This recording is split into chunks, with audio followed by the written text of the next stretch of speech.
बाळासाहेबांच्या तमाम शिवसैनिकांना तुमच्या ह्या अनिश गाढवेचा, बाळासाहेबांच्या लहानशा शिवसैनिकाचा आणि शिवसेनेच्या प्रवक्त्याचा मानाचा जय महाराष्ट्र. शिवसैनिकांनो, आज सकाळपासून महाराष्ट्राच्या मराठी मीडियामध्ये एक बॅनर चर्चेला येत होतं. बरं, हे बॅनर लागलंय कुठे? तर राजधानी दिल्लीमध्ये, अगदी महाराष्ट्र सदनाच्या बाहेर. महाराष्ट्र सदनाच्या बाहेर लागलेलं हे मराठी बॅनर उभ्या महाराष्ट्राच्या मीडियाचं लक्ष वेधून घेत होतं, कारण हे बॅनर होतं शिवसेनेविषयीचं. बॅनरवरचा मजकूर होता, शिवसैनिकांनो संघटित व्हा, शिवसैनिकांनो एकत्रित या. बरं, लावणारे कोण होते हे माहित नाही, पण त्या खाली लिहिलं होतं, महाराष्ट्रातले लाखो करोडो शिवसेना प्रेमी. मी असं मानून चालतो हे बॅनर शिवसैनिकांनी लावलेलं असावं. शिवसैनिकांच्या त्या भावनांचा आदर करतो. मला काय सांगायचं नीट बारीक ऐका. शिवसैनिकांच्या त्या भावनांचा आदर करतो, पण ह्या बॅनरच्या डाव्या आणि उजव्या बाजूला जर तुम्ही पाहिलं असाल तर डाव्या बाजूला, बॅनरच्या डाव्या बाजूला शिंदे टोळीचे निवडून आलेले खासदार होते आणि उजव्या बाजूला शिवसेनेचे खासदार होते. शिंदे टोळीचे 7. खरं तर महाराष्ट्रात शिवसेनेचे 10 खासदार निवडून आलेले आहेत आणि ह्या शिंदे टोळीचे 6. आता ह्या शिंदे टोळीला तुम्ही म्हणाल 6 खासदार कसे आले? मी सुरुवातीला काही प्रश्नांची उत्तर देतो आणि त्यानंतर मी माझ्या मूळ विषयाकडे येतो. महाराष्ट्रात भारतीय जनता पक्षाने त्यांच्या स्वतःच्या 3 उपकंपन्या टाकलेल्या आहेत. 3 उपकंपन्या, आणि 4थी बाहेरून सपोर्ट देणारी उपकंपनी आहे, जिला अजून थेटपणे त्यांनी स्वतःच्या उपकंपनीमध्ये, म्हणजे 4थी उपकंपनी असं नाव दिलेलं नाही. आता ह्या 3 उपकंपन्या कुठल्या? सर्वात जुनी उपकंपनी Republican party of India Athawale गट, ही पहिली, सगळ्यात पहिली उपकंपनी भारतीय जनता पक्षाची. दुसरी उपकंपनी शिंदे टोळी गट आणि तिसरी उपकंपनी अजित पवार गट. कारण या दोन्ही गटांना, यांना मी टोळ्या का म्हणतो? मी रिपब्लिकन पक्षाला तसं का संबोधलं नाही? कारण रिपब्लिकन पक्ष हा सुरुवातीपासूनच त्यांच्या सोबत होता, बरोबर. त्यांना उमेदवारी मिळत नाही, पण त्यांना मंत्रीपद मात्र मिळतं. पण या दुसऱ्या 2 टोळ्यांना मी टोळी हा शब्द का संबोधतो? कारण इलेक्शन कमिशन ऑफ इंडियाने त्यांना अधिकृत नाव दिलं. त्या पक्षाचं, चोरलेल्या पक्षाचं अधिकृत नावच, म्हणजे चोराच्या हातात तिजोरीच्या चाव्याच देऊन टाकल्या. त्यांना चिन्ह देऊ केलं. आता विचार करा, या टोळ्यांनी स्वतःच्या जीवावर एकही खासदार निवडून आणलेला नाही. तुम्ही असं कुठेही समजू नका भारतीय जनता पक्षाचे 9 खासदार निवडून आलेले आहेत, असं कुठेही समजू नका. 9 अधिक यांचे 6 अधिक यांचा 1, म्हणजे जवळपास भारतीय जनता पक्षाचे 16 खासदार निवडून आलेले आहेत. भारतीय जनता पक्ष कुठेही 9 खासदारांवर नाही. हे शिंदे टोळीचे 6 खासदार आणि अजित पवार टोळीचा 1 खासदार, हे 7ही खासदार हे भारतीय जनता पक्षाचे आहेत. फक्त चिन्ह भारतीय जनता पक्षाचं वापरलेलं नाही. उद्या जर भारतीय जनता पक्षाने तिथे त्यांच्या चिन्हावर जरी माणूस उभा केला असता तर तोही निवडून आला असता. लक्षात घ्या, मला काय सांगायचंय. हे यांचं स्वतःचं यश नाही, हे यश आहे भारतीय जनता पक्षाचं आणि त्यांच्या कार्यकर्त्यांचं. शिंदे टोळीला स्वतःच्या जीवावर एकही खासदारकी निवडून आणता आली नसती, अगदी स्वतःच्या मुलाची देखील. आज तुम्हाला सांगतो, शिवसेनेची जर तुम्ही पाहाल हातकणंगलेची जागा, हातकणंगले, काँग्रेसचं असं विशेष तिथे तुम्हाला मदत जाणवलेली नाही. आणि त्याच्याही पलीकडे जाऊन तुम्हाला सांगतो, छत्रपती संभाजीनगर असेल किंवा रत्नागिरी सिंधुदुर्गची जागा असेल, या ठिकाणी काँग्रेसचं अस्तित्वच नाही. जे काही शिवसेना लढली, छत्रपती संभाजीनगर असेल, रत्नागिरी सिंधुदुर्ग असेल, जे काही शिवसेना लढली ती स्वतःच्या जीवावर लढली. शिवसेनेने जी काही मतं मिळवली ती स्वतःच्या जीवावर मिळवलेली आहेत. इथे काँग्रेस, राष्ट्रवादी काँग्रेसचं अस्तित्व नाही असं म्हटलं तरी वावगं ठरू नये. अगदी छत्रपती संभाजीनगर तुम्ही सगळे जाणू शकता. आणि जर तुम्ही छत्रपती संभाजीनगर मधला हा व्हिडिओ पाहत असाल तसं कमेंटमध्ये लिहा. मग अशा ठिकाणावर शिवसेना एका नवख्या चिन्हाला घेऊन लढतेय. मशाल हे चिन्ह शिवसेनेसाठी नवखं चिन्ह होतं. या नवख्या चिन्हाला घेऊन शिवसेनेने 10 खासदार निवडून काढले. त्या पलीकडे 3 ते 4 खासदार अगदी 40-50च्या आतमध्ये येऊन पडलेले आहेत. आणि विशेष काही ठिकाणी जाणून बुजून त्याच नावाचे उमेदवार उभे केले. म्हणजे जसं विनायकजी राऊत साहेबांच्या नावाचा डमी उमेदवार उभा केला रत्नागिरी सिंधुदुर्गमध्ये. आता तुपकर फॅक्टर बुलढाण्यामध्ये आपला मारक ठरला. असे अनेक फॅक्टर, राजू शेट्टी, हातकणंगले, अनेक फॅक्टर मारत ठरलेले आहेत. अगदी मुंबई नॉर्थ वेस्टची जागा तुम्ही पाहिलात, कीर्तीकरांची जागा 48 मतांनी पराभव दाखवलाय आपला. या सगळ्या गोष्टी तुम्ही पहा. शिवसेनेच्या खासदारांची संख्या खऱ्या अर्थाने जवळपास 13+ झाली असती, पण काही फॅक्टर आपल्याला तिथे त्रास देऊन गेलेले आहेत. शिवसेनेचे आजही 10 खासदार आहेत. आता मी तुम्हाला माझ्या मूळ प्रश्नावर येतो की ह्यांना मी टोळ्या का संबोधतो. कारण जर तुम्ही मूळ पक्ष आहात, तुमच्याकडे ओरिजिनल चिन्ह होतं धनुष्यबाणाचं, तर धनुष्यबाणाचं चिन्ह घेऊन तुम्ही 6 खासदार निवडून आणले, तेही भारतीय जनता पक्षाच्या जीवावर. स्वतःच्या जीवावर एकही खासदार निवडून आलेला नाही. आणि त्याच ठिकाणी शिवसेनेने नवख्या मशाल चिन्हाला घेऊन 10 खासदार निवडून आणले. मग हा 10 खासदारावाला पक्ष की हा 6 खासदारावाला टोळी नावाचा पक्ष? याचं साधं उदाहरण मी तुमच्या सर्वांसमोर ठेवलं. आता एक महत्वाची गोष्ट, जे मगाशी ज्या विषयाला आपण मूळ विषयाला हात घातला होता, शिवसैनिकांनो तुमच्या मताचा मी आदर करतो, पण आता ह्या अशा सिच्युएशन मध्ये, या अशा परिस्थितीमध्ये ज्या कोणी शिवसैनिकाने तो बॅनर लावलेला असेल, शिवसैनिकांनो संघटित व्हा.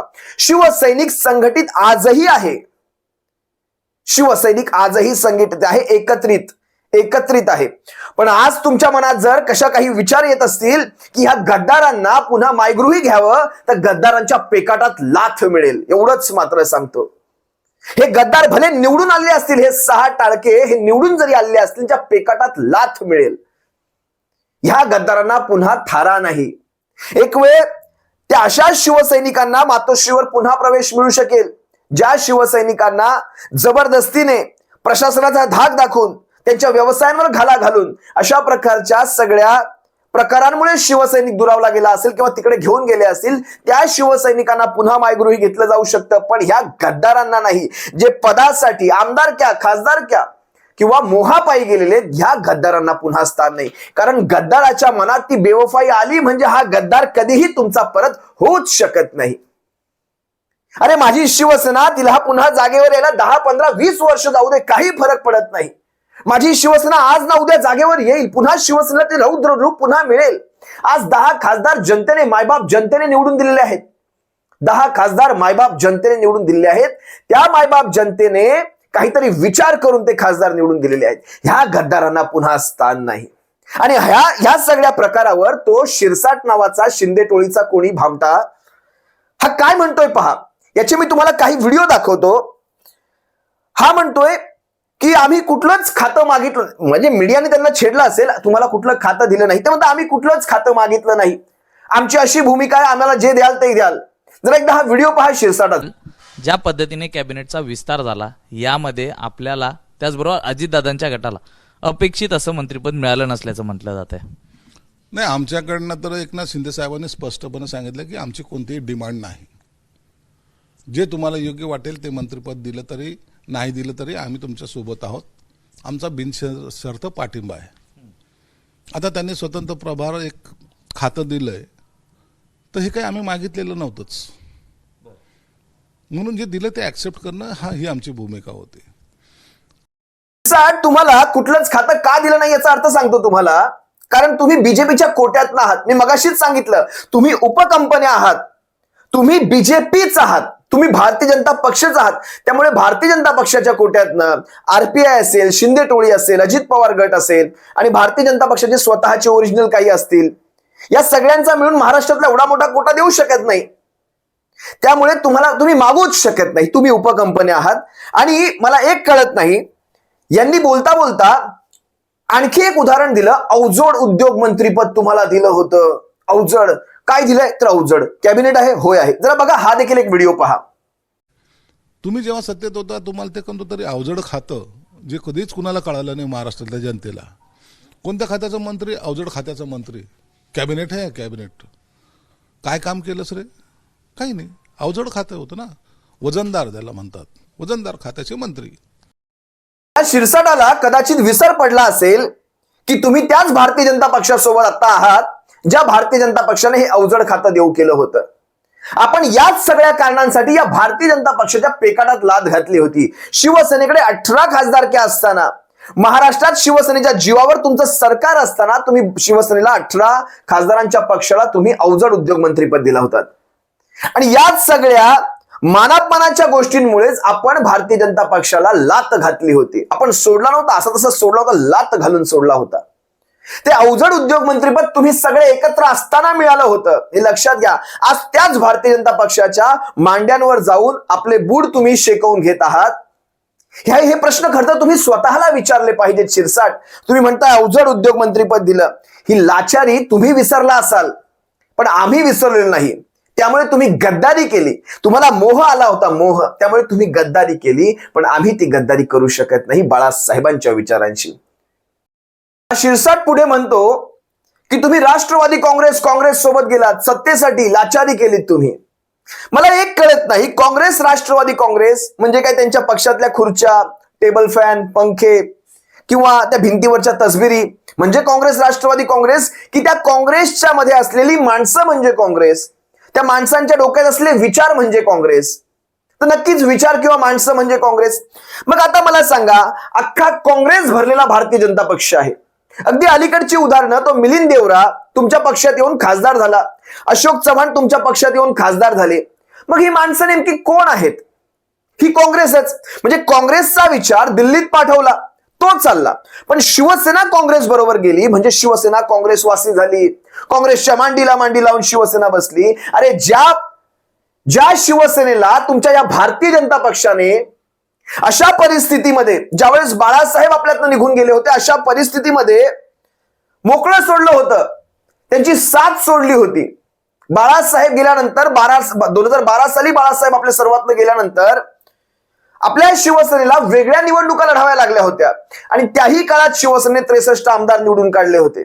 या अशा परिस्थितीमध्ये साथ सोडणारा हा तुमचा मित्र, की तुमच्या कठीण काळामध्ये तुमच्या सोबत राहणार, तो काँग्रेस तुमचा मित्र. बरं, राजकारणामध्ये हे मैत्री वगैरे मी तर काही मानतच नाही, पहिली गोष्ट. पण लक्षात घ्या, या भारतीय जनता पक्षासोबत 30 वर्षांचं आपण ती मैत्री संबंध जपले, पण या भारतीय जनता पक्षाने ज्यावेळेस त्यांची सरकार आली त्यावेळेस मात्र खाणार मी एकटाच, सरकारात राहणार मी एकटाच. म्हणजे साधा विचार करा, अगदी ह्यांच्याच नेत्यांची ती उदाहरणं आहेत ना. साहेब, खिशामध्ये माझा राजीनामा आहे, साहेब मी राजीनामा ठेवतो, यांच्यासोबत आम्हाला जमत नाही. एकनाथ शिंदेचं हे विधान आहे, हे तुम्ही विसरला नसाल. अगदी 63 आमदार असलेल्या पक्षाला तुम्ही उपमुख्यमंत्री पद देऊ केलं नव्हतं, हे महाराष्ट्र विसरलेला नाही. आणि आज तेच देवेंद्र फडणवीस जे त्यावेळेस त्यांचं ते विधान होतं की उपमुख्यमंत्री पद हे असंवैधानिक पद आहे, आज 2-2 घेऊन बसले. हे कशासाठी? ह्या साऱ्या कारणांची तुमच्याकडे उत्तर मिळतील का? ज्या भाजपाने, विचार करा, ज्या भाजपाने तुम्हाला उपमुख्यमंत्री पद दिले नाही, ज्याने तुम्हाला महाराष्ट्रात फालतू खाती, होय फालतू हा शब्द अतिशय योग्य आहे, फालतू खाती दिली, त्या भाजपाला तुम्ही हा प्रश्न तेव्हा कधी विचारलात का? त्यावेळेस तुम्ही शिवसेनेच्या पक्षप्रमुखांकडे रडगाणी घेऊन आलात. तुमच्याच सगळ्या मागण्यांचा आदर ठेवून शिवसेनेच्या पक्षप्रमुखांनी यांच्या पेकाटात जर लात घातली असेल तर मला सांगा, काय वाकडं केलं होतं, काय चुकीचं केलं होतं? बरं, आज लक्षात घ्या, यांचं स्वतःच एक विधान आहे राजकारणात. कधी कुणाला, काय त्यांचं विधान मी तुम्हाला आहे असं वाचून दाखवतो, कधी कुणाला इझिली काही देत नसतं. राजकारणात कधी कुणाला इझिली काही, हे स्वतः शिरसाट म्हणालाय. जरा एकदा ऐका शिरसाट काय म्हणालाय. हिंदुस्थान आवाम मोर्चाचे जे मांझी आहेत त्यांची एक जागा असताना त्यांना कॅबिनेट दिलं जात आहे, तर दुसरीकडे आपण पाहिलं तर JDSच्या 2 जागा होत्या, त्यांना देखील कॅबिनेट मिळालेलं आहे. पण शिवसेनेचे 7 खासदार असताना, शिवसेनेने महायुती सहभागी असताना त्यांना कुठेतरी राज्यमंत्री पद देऊन बोळवण केली आहे का? नाही, तसं काही नाही. आम्ही वेट अँड वॉचच्या भूमिकेत आहोत. त्यांना का दिलं त्याचे काही कारणं असतील. राजकारणामध्ये असं कधी इझिली कोणाला काही देत नसतं. राजकारणात कधी कुणाला इझिली काही देत नसतं, शिरसाट स्वतः म्हणतायत. मग मला शिरसाट सांगा, ज्यावेळेस शिवसेनेला शब्द दिला होता 2.5 वर्षाच्या मुख्यमंत्री पदाचा, तो शब्द मोडला म्हणून आपण वेगळा निर्णय घेतला होता. जर तो शब्द भारतीय जनता पक्षाने पाळला असता तर आज एकनाथ शिंदे हे राज्याचे मुख्यमंत्री असते. म्हणजे 2.5 वर्ष पहिले कुणाचे, दुसरे कुणाचे, हा भाग वेगळा, पण स्वतः एकनाथ शिंदे राज्याचे मुख्यमंत्री असते आणि मानाने मुख्यमंत्री असते. आज तुम्ही मला सांगा, आज देवेंद्र फडणवीसांनी स्वतःचं मुख्यमंत्रीपद बाजूला करून ह्या माणसाला मुख्यमंत्रीपद देऊ केलं. अगदी हेच तर आम्ही सांगत होतो, शिवसेनेला 2.5 वर्षांचं मुख्यमंत्रीपद द्या, पण दिलं गेलं नाही. मग आता का दिलं? तुम्ही स्वतःचा डायलॉग आठवा तो की राजकारणात कधी कोणाला इझिली काही देत नसतं. मग तुम्हाला हे जे दिलेलं आहे ना, याच्या मागे एक मोठं राजकारण आहे. हेच 2.5 वर्षाचं मुख्यमंत्रीपद शिवसेना मागत होती, त्यावेळेस ते दिलं गेलं नाही. वेळ प्रसंगी आम्ही विरोधात जाऊन बसू, पण तुम्हाला 2.5 वर्ष देणार नाही. म्हणजे तुमच्याकडे 10 वर्षाची सत्ता आली. 14 ते 19, 19 ते 24, 10 वर्षातले शिवसेनेने फक्त 2.5 वर्ष मागितले. 7.5 वर्ष तुमच्याकडे, पण तरी देखील तसं केलं गेलं नाही. याला मैत्री म्हणतात. तुमच्या भाषेत याला मैत्री म्हणतात. आमच्या भाषेत याला आमच्या जीवावर मोठे झालेल्यांनी, आमच्याच जीवावर उड्या मारणाऱ्यांनी आम्हाला शहाणपणा शिकवणं म्हणतात. हे कदाचित तुम्हाला पटलं असेल. आज एकनाथ शिंदे हे मुख्यमंत्री झालेले आहेत ते ऍक्सिडेंटली, हे लक्षात घ्या. त्यांना स्वतःलाही माहित नव्हतं त्यांना मुख्यमंत्री पद मिळणार, आणि देवेंद्रलाही माहित नव्हतं की ते स्वतः उपमुख्यमंत्री बनणार आहे. आज हेच मुख्यमंत्री पद एकनाथ शिंदेंनी टिकवून दाखवावं, हे आमचं तुम्हाला चॅलेंज आहे. टिकवून दाखवावं, कारण महाराष्ट्रामध्ये जवळपास 31-32 ठिकाणी जी महाविकास आघाडीने लीड घेतली आहे खासदारक्यांमध्ये, जवळपास 220 ठिकाणी महाविकास आघाडीचे, कारण 2 ते 3 महिन्यांचा अवधी आहे, या 2 ते 3 महिन्यामध्ये ज्या ज्या ठिकाणी आम्ही कमी पडलोय त्या सर्व ठिकाणी बळ लावला जाईल. आणि जिथे जिथे तुमचा विजय देखील झालेला आहे त्या सर्व ठिकाणी महाविकास आघाडीचे आमदार कसे निवडून येतील याचाच प्रयत्न होईल. जवळपास 200 ते 250 ठिकाणी महाविकास आघाडीचे असे काही आमदार निवडून आणायचे. या महाराष्ट्रात तुमचं सरकार आजूबाजूला देखील फिरकलं नाही पाहिजे. भविष्यात ना तुमचा मुख्यमंत्री, आम्ही म्हणणार पण नाही तुमचं मुख्यमंत्रीपद टिकणार आहे का, त्या देवेंद्र फडणवीसाला असेल, त्या अजित पवारांच्या गटाला असेल, कुणालाही हे मुख्यमंत्रीपद मिळता कामा नये, एवढा बंदोबस्त महाविकास आघाडी करून चाललेली आहे. त्यामुळे राजकारणात खरंच कुणाला काही इझिली मिळत नसतं. या सर्व गोष्टी आम्हीही मांडतो आणि ह्या तुम्हाला मुळात लक्षात यायला हव्या होत्या. असो, ज्या शिवसैनिकांनी ते बॅनर लावलेले आहेत त्या सर्वांच्या भावनांचा आम्ही आदर करतो, पण शिवसैनिकांना गद्दारांना स्थान नाही. हे पुन्हा एकदा इथे माझं मत तुम्हा सर्वांसमोर मांडतो आणि तुम्हा सर्वांची रजा घेतो. सप्रेम जय महाराष्ट्र. बाळासाहेबांच्या शिवसैनिकांना काळजी घ्या.